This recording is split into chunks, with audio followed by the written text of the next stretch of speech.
Earthquake. 3.7 quake strikes near Cobb, CA. A shallow magnitude 3.7 earthquake was reported Tuesday morning 5 miles from Cobb, Calif. According to the U.S. Geological Survey, the tremor occurred at 12:46 a.m. PDT at a depth of 0.6 miles. According to the USGS, the epicenter was 14 miles from Healdsburg and 18 miles from Windsor.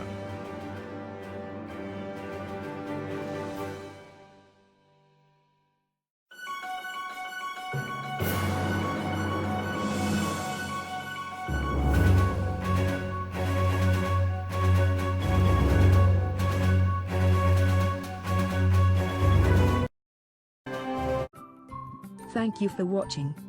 Please subscribe to us on YouTube. If you like, donate to us, visit home on the page PayPal.